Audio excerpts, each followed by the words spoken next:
38 na aso? Bakit naman ho ganun kadami? 45 nga yun eh. Ay, Namatay, ganon? oo, namatay yung 7. Anong nabibigay nila sa inyo, Nay?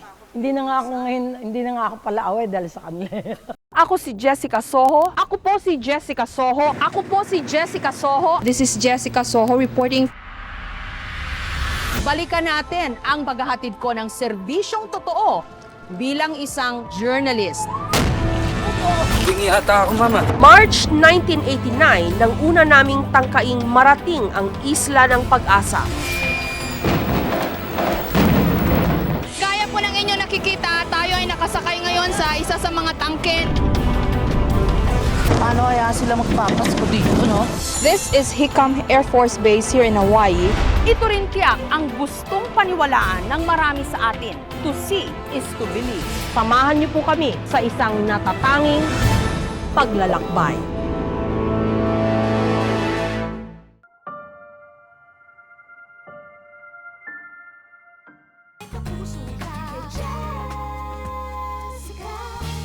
Parang haharbatan ko, parang hihingan ko ng hihingan ko ng balato. Si Lolit Solis, Ay, hindi, no? Ay, lalo, ang tingin ko nga sa'yo mukhang pundilyo.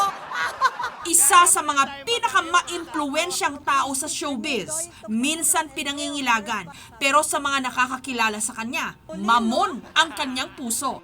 Tisayo na, ganyan yung buto. Lalo na sa 38 niyang mga aso.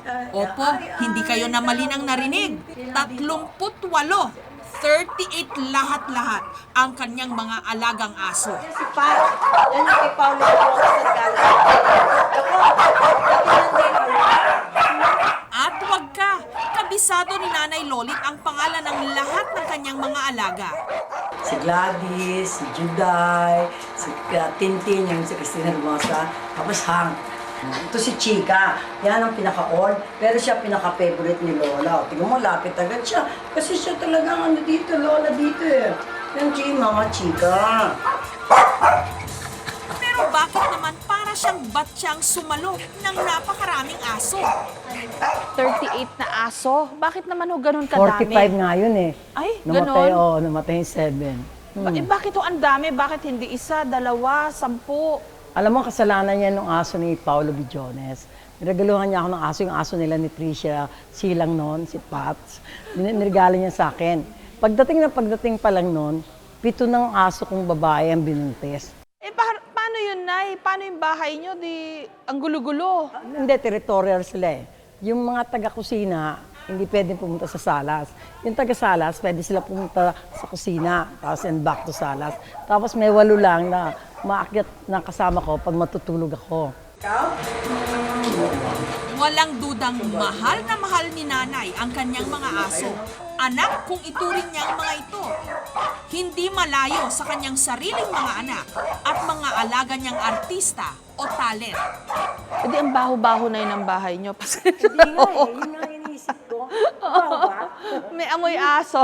Hindi, yung kasi yung nung una, nung mga 6 pa lang sila, basta naglagay ka dyan ng basahan, doon sila lahat dumudumi, di ba? Trained sila.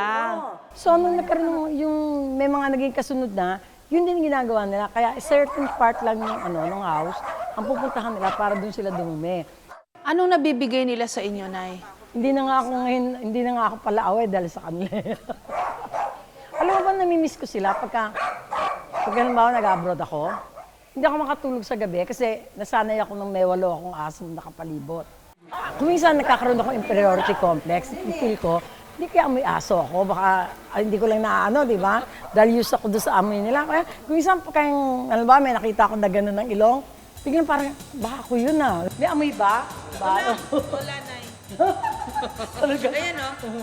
Wala. Amoy pabango.